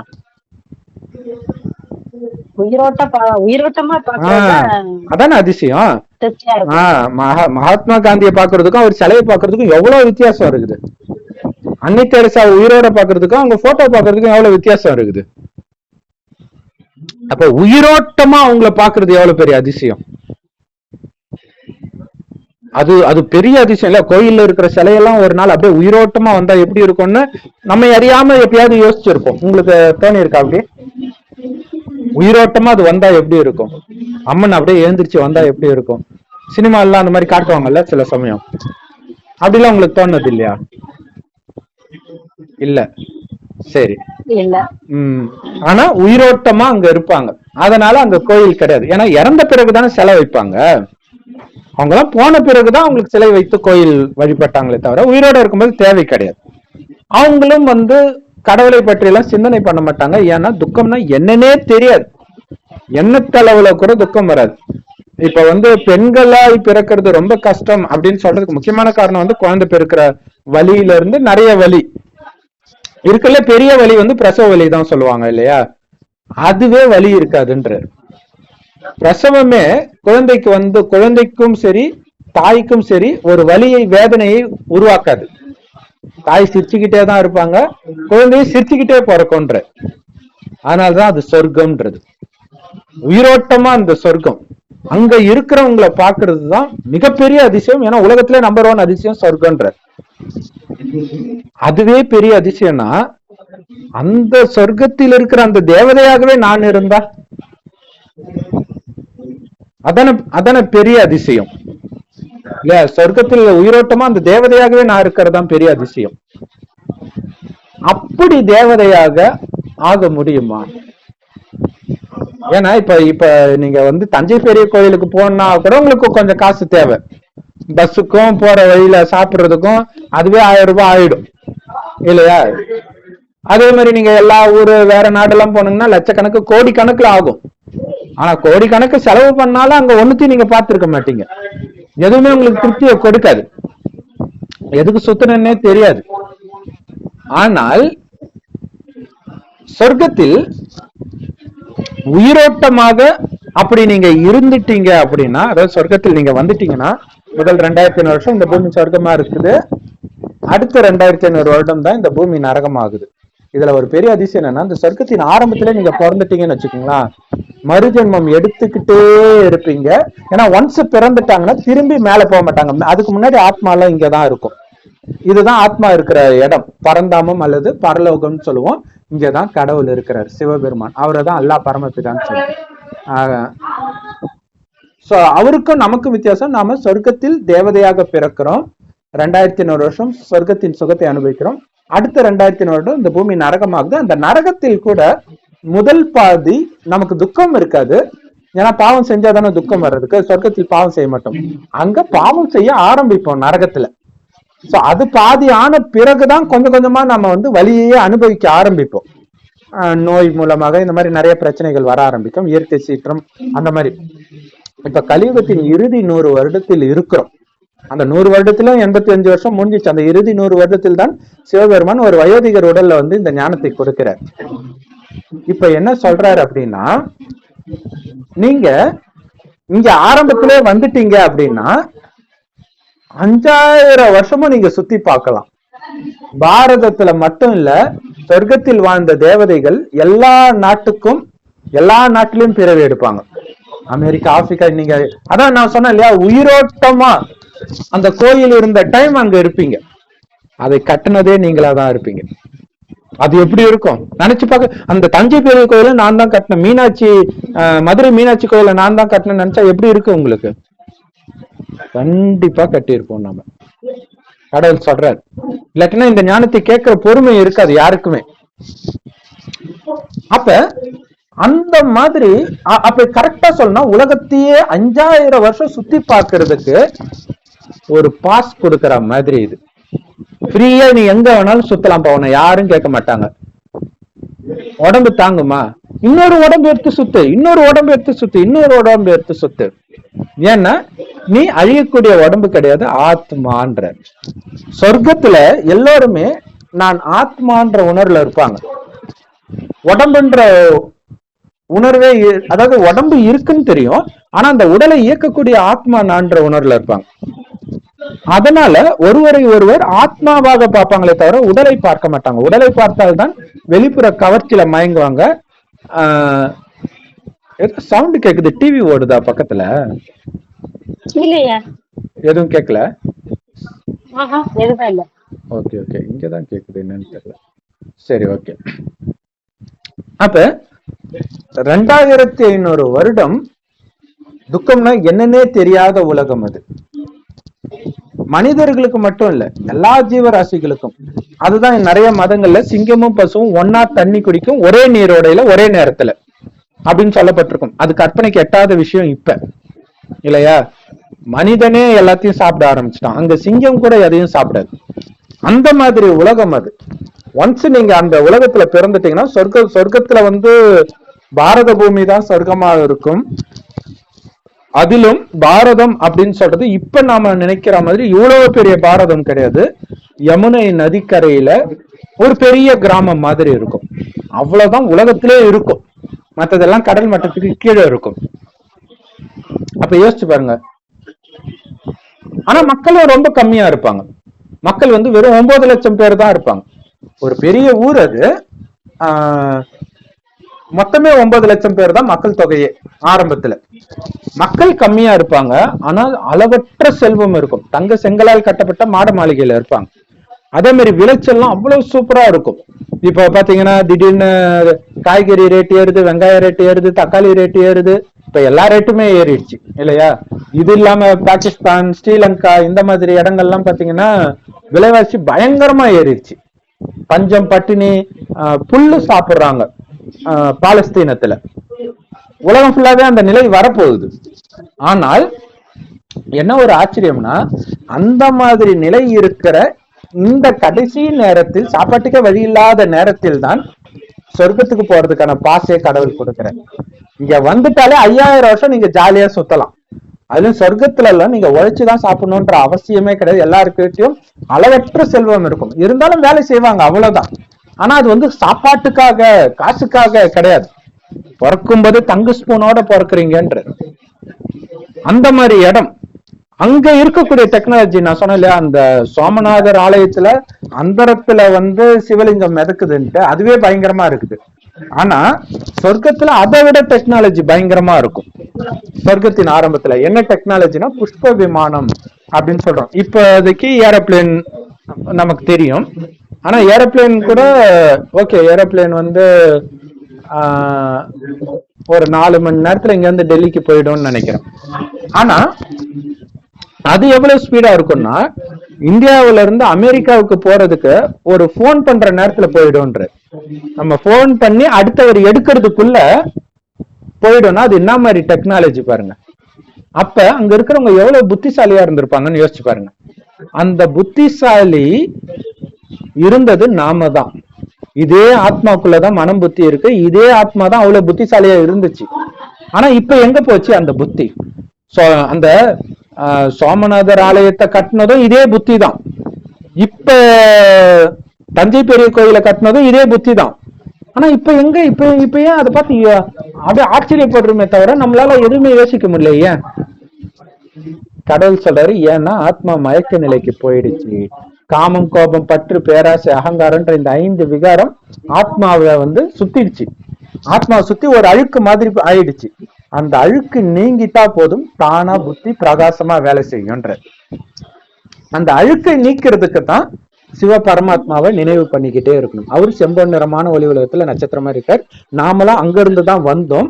மீண்டும் நாம அங்க போகணும். இப்ப அங்க போறதுக்கு என்ன பண்ணணும்னா, கலியுகத்தின் விஷயத்துல உங்களுடைய புத்தி இருக்கவே கூடாது. ஒண்ணுமே இல்லாத கலியுகத்துல இங்க போகணும் அங்க போகணும் இல்ல. நிறைய வீட்டுல பாத்தீங்கன்னா பெண்கள் ரொம்ப கம்ப்ளைண்ட் பண்ணுவாங்க. மத்தவங்களாம் அட்வைஸ் பண்ணுவாங்க, என்னடா பொண்டாட்டி எங்கேயுமே இட்டுட்டு போக மாட்டேற, ஏன்னா சொர்க்கமா இருக்குது சுத்தி காட்டுறதுக்கு இல்லையா. அவங்களுக்கு அது ஒரு பெரிய கவலை, ஒண்ணுமே இல்லாத இடத்த கூட சுத்தி பார்க்கணும்ட்டு. ஆனால் உண்மையிலே நீங்க உலகத்தை வெவ்வேறு உடல் எடுத்து சுத்தி பார்க்க, நீங்க சுத்தி பார்க்காத இடமும் கிடையாது, கோயிலும் கிடையாது, எதுவுமே கிடையாது. எல்லா இடத்தும் போயிட்டு வந்ததுனாலதான் உங்களுக்கு இப்ப எங்கேயும் போகணும்னு தோணல. நீங்க சொன்னீங்களா வெளிநாட்டுக்கெல்லாம் போகணும்னு எனக்கு தோணல, ஏன்னா அங்கெல்லாம் நீங்க போய் இருக்கிறீங்க. அதுதான் அங்க பெரிய விஷயம். இந்த ஞானத்தை எடுக்கிறவங்க பெரும்பான்மையானவர்களுக்கு, பெண்களுக்கு நகை மேல எல்லாம் ஆசையா இருக்காது. ஜென்ரலா பெண்கள்னாலே நகைன்னு விரும்புவாங்கல்ல. இந்த நகை இந்த மாதிரி ஆசையே இருக்காது. ஏன்னா நம்ம பார்க்காத நகை கிடையாது, உடம்பு ஃபுல்லா நகை. பாருங்க அந்த பெருமாள் கோயில்ல பாத்தீங்கன்னா கை கூட ஃபுல்லா நகை தான் இருக்கும் இல்லையா. இந்த கொஞ்சோண்டு இடம் தான் மறைஞ்சிருக்கும், தெரியும் முகம் வேற. ஃபுல்லா உடம்பு ஃபுல்லா நகை தான் இருக்கும். அவங்க சிலைக்கே இப்படின்னா உயிரோட்டமா இருக்கும்போது அவங்க எப்படி இருந்திருப்பாங்க யோசிச்சுப்பாங்க. அப்படி இருந்ததுனாலதான் நமக்கு உள்ளூர நமக்கு தெரியுது இதெல்லாம் ஒரு பெரிய விஷயம் கிடையாதுன்ட்டு. கண்டிப்பா அதுதான் எனக்கு அந்த மாதிரி உணர்வு வந்திருக்கு. அப்படி இருந்தாலே நம்ம தேவதை தான். அது அது அது நமக்கு ஆச்சரியமா இருக்கு, ஏன் மத்தவங்க எல்லாம் இப்படி விழுந்து கிடக்குறாங்க, நமக்கு ஏன் இது தோணவே இல்லை அப்படின்னு ஆச்சரியமா இருக்கும். எங்க வீட்டுல ஒருத்தவங்க முதல்ல கார் வாங்குறாங்க. எனக்கு அது ஒரு பெரிய விஷயமாவே தெரியல. அவங்க பாரு அவனுக்கு பொறாம, அதனாலதான் அப்படி பண்றாங்க. என்னடா அது, நமக்கு அது ஒரு பெரிய விஷயமாவே தெரியல. அதே மாதிரி என் ஃப்ரெண்டு ஒருத்தன் ஒரு 9th 10th படிக்கும்போது, அப்பெல்லாம் யாரும் பெருசா பைக் எல்லாம் வச்சிருக்க மாட்டாங்க இல்லையா, நம்ம சின்ன வயசுல இருக்கும்போது. சோ அப்ப அவன் பைக்ல வந்தான். அவன் வந்துட்டு போறான், பேசிட்டு போறான். எங்க பக்கத்து வீட்டு பையன் சொன்னான், அவனை பார்க்கும்போது பொறாமையா இருந்துச்சானா அப்படின்னா. இதுக்கேண்டா பொறாமையா இருக்கணும்? அப்ப இப்ப இருக்கிறவங்களுடைய புத்தி அப்படி இருக்குது. சொர்க்கத்துக்கு வராதவங்களுக்கு இதெல்லாம் பெரிய விஷயமா தெரியுது.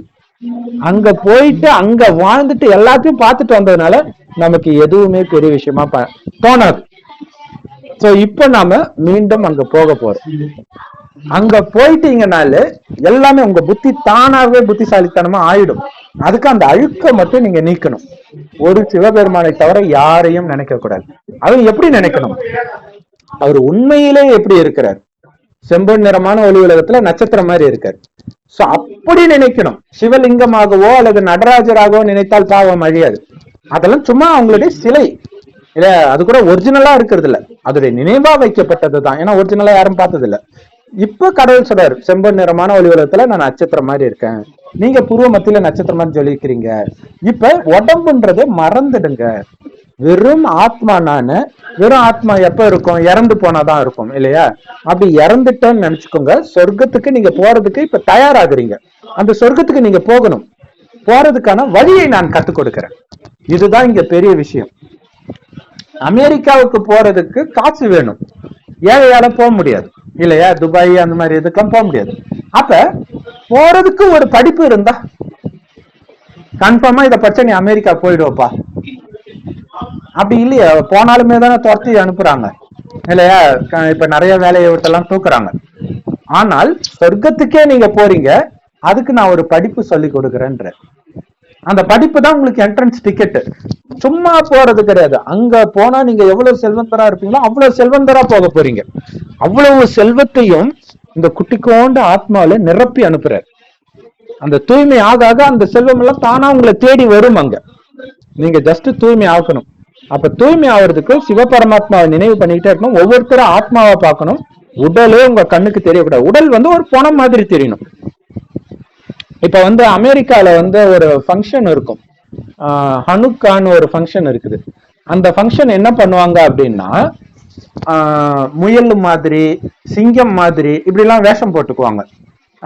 கேரட் மாதிரி பெருசா இருக்கும். அதுக்குள்ள அவங்க இருப்பாங்க. சில இங்கிலீஷ் காமெடி சீரியல்ல எல்லாம் இது பார்த்திருப்போம். வேஷம் போட்டுட்டு இருப்பாங்க. அவங்க என்ன வேஷம் போட்டாலும் உள்ள இருக்கிறதான் நிஜம், வெளியில இருக்கிறது வெறும் வேஷம் தான் அப்படின்னு அவங்களுக்கு எப்படி தெரியுதோ, அதே மாதிரி இந்த உடம்பு வெறும் வேஷம், உள்ள இருக்கிற ஆத்மா தான் நிஜம் அப்படிங்கிறது உங்களுக்கு சதா மைண்ட்ல தெரியணும். அதுக்குதான் கடவுள் உங்களை தயார்படுத்துறாரு. ஏன்னா சொர்க்கத்துல நீங்க அப்படி இருக்கிறதுனாலதான் அங்க ஒருத்தருக்கு ஒருத்தர் துக்கம் கொடுக்க மாட்டீங்க. ஏன்னா ஆத்மால கவனம் இருக்கும்போது சதா ஆனந்தமா இருப்பீங்க. ஏன்னா ஆத்மாவுடைய உண்மையான குணமே அந்த ஆனந்தம். அந்த ஆனந்தத்தை நீங்க அடையணும். இப்பவே உங்களால அடைய முடியும்ன்றாரு. அதாவது சொர்க்கத்துல எல்லாரும் சந்தோஷமா தான் இருக்க போறாங்க. அங்க துக்கத்தை கொடுக்கக்கூடிய எதுவுமே இருக்க போறது கிடையாது. பாக்குறதெல்லாம் சந்தோஷம், கேட்கறதெல்லாம் சந்தோஷம். ஒவ்வொருத்தருடைய வார்த்தையும் அப்படியே கேட்டுக்கிட்டே இருக்கணும் போல இருக்கும். அவ்வளவு இனிமையா இருக்கும். இப்ப பாத்தீங்கன்னா கோயம்புத்தூர் பாஷை அந்த மாதிரி இனிமையா இருக்கும். ஆனா நிஜமாலே கோயம்புத்தூர்ல இருக்கிறவங்களை கேட்டா அவங்க பேசுறதுதான் அப்படி இருக்கும், ஆனா உள்ள அப்படி இருக்க மாட்டாங்க அப்படின்னு சொல்றாங்க.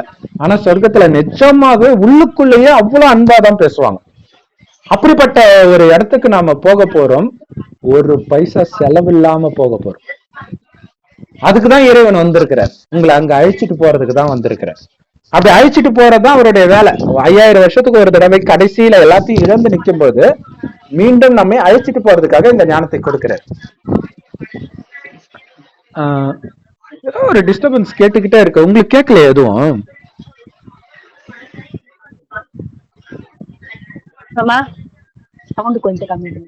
பாத்தீங்களா, டிவி தான் ஓடிட்டு இருக்குது.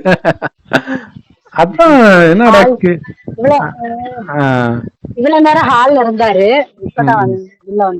ஏன்னா இது வைஃபை இழுத்து கொடுத்துடும் எல்லா சவுண்டையும். அப்ப என்ன ரொம்ப கேக்குதேன்னு பாத்துட்டு இருந்தேன். சரி சரி. இப்ப என்னன்னா, இப்ப நம்ம அங்க போறதுக்கு தயாராகிறோம்.